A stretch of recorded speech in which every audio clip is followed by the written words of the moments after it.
படம் பார்த்த தென்பகுதியில் உள்ளவனா கேளுங்க. என் பேர் மூர்த்தி தேவர். வருடந்தோறும் 25 ஆண்டுகளா பல லட்சம் பேருக்கு பசுமன் தேவர் ஜெயந்திக்கு அன்னதானம் வழங்கி உள்ளேன். என்னை விட யாரு பேச முடியும்? நான் படம் பார்த்துட்டேன். நான் சொல்லணும், ஐயா அவருடைய ஆதங்கத்தை வந்து சொல்லிட்டாங்க. இந்த மேடையில் ஐயாக்கு அறிவுரை சொல்றதும் கிடையாது. நான் அவர் முன்னாடி வளர்ந்த பையன். என்னுடைய பேர் மூர்த்தி தேவர். படம் பார்த்தேன். அதாவது என்னுடைய தலைமுறைக்கு படம் சரியாக இருக்கு. என்னுடைய தலைமுறை ஏன் பார்வை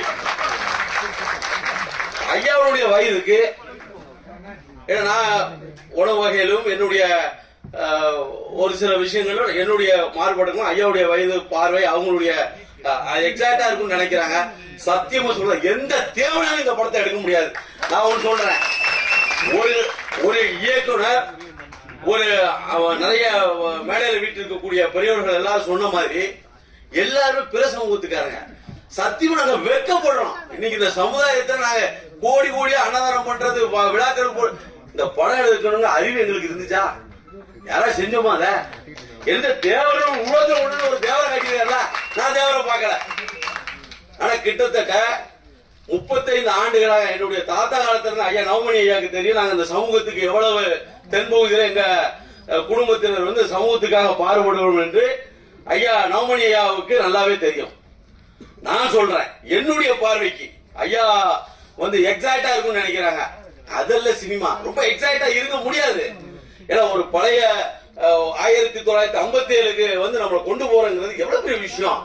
அத கண்டிப்பா இந்த படக்குழுவினர் செஞ்சிருக்காங்க அப்படிங்கறத நான் உறுதியா சொல்றேன். தென்பகுதியில ஐயாவுடைய ஆதங்கத்தை ஒரு சில விஷயங்களை வந்து ஏன்னா சீனியர் அவங்க ஒரு பெரிய ஆட்கள்னால என்னுடைய பேச்சை கேட்கல அப்படின்னு சொல்றாங்க. சத்தியமா இல்லையா, உங்களை உதாசனப்படுத்த இன்னைக்கு இந்த உழைப்பு இந்த மேடை உங்களுக்கான மேடை. ஏன்னா நீங்க எழுதி கொடுத்த ஒவ்வொரு வரிகளை முன்னிறுத்தி தான் அவங்க பண்ணிருப்பாங்க. ஒரு சில விஷயங்கள் அவங்க இந்த காலகட்டத்துக்கு தகுந்தவாறு எக்ஸாக்டா நம்ம சொல்ல முடியாது. ஏன்னா ஒரு சில விஷயம் சொன்னா கான்ட்ரவர்சியா போயிரும்ல. அதனால சத்தியமா சொல்றேன், தேவரான சொல்றேன், இந்த படத்தை எடுக்கக்கூடிய எந்த தேவன் பல்லாயிரம் கோடி வச்சிருக்கக்கூடிய முக்குளத்தோர சமுதாய தொழிலதிபர் எவ்வளவு செய்ய முடியுமா? இன்னைக்கு செஞ்சிருக்கார். ஒரு சென்னை மாவட்டத்தில் பிறந்திருக்கார். தென்பகுதியில வேற சமுதாயத்தை சென்னை மாநிலத்தில் பிறந்த ஒரு ப்ரொடியூசர் இன்னைக்கு இவ்வளவு பெரிய விஷயம் பண்ணிருக்கார். அண்ணா அரவிந்தராஜ் அண்ணா அவர்லாம் அப்போ உள்ள ஒரு பெரிய டைரக்டர். நீங்க கொடுக்கக்கூடிய அந்த ஐயாவுடைய வரலாறு மிக சிறப்பாக சத்தியமா படம் அருமையா வந்திருக்கு. இந்த படத்தை தியேட்டர்ல போய் பார்க்கலனா அவன் தேவை கிடையாது நான் சொல்லுவேன். சும்மா மியூசியம் முறிக்கிட்டு 3 கோடி தேவமா இருக்கும், 3 கோடி தேவமா இருப்பாங்க, 1 கோடி தேவமா தியேட்டர்ல போய் பாரு. நீ நல்ல ஆச்சாரம் இந்த படத்தை போய் தேட்டர்ல பார்க்கணும் அப்படின்னு சொல்லி நான் விடைபெறுகிறேன். நன்றி நன்றி. தென்பகுதியிலே குறிப்பாக தென்பகுதியிலே இந்த படம் மாபெரும் வெற்றி அடையும். எங்களுடைய முக்குளத்தோர் சமூகம் இந்த படக்குழுவினருக்கு நன்றி கடன் பட்டிருக்கோம் என்பதை நான் சொல்லிக் கொண்டு விடைபெறுகிறேன். நன்றி, வணக்கம்.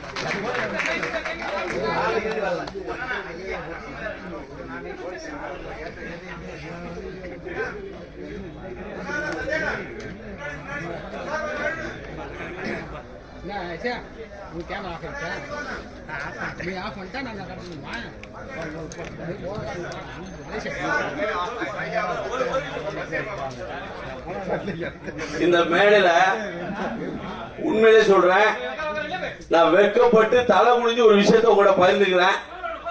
நானும் 1.5 ஆண்டுகளுக்கு முன்பு சொந்த தயாரிப்புல நான் இன்னைக்கு வந்து ஒரு சமூகத்தினுடைய தலைவராக சித்தரிக்கப்பட்டவன்.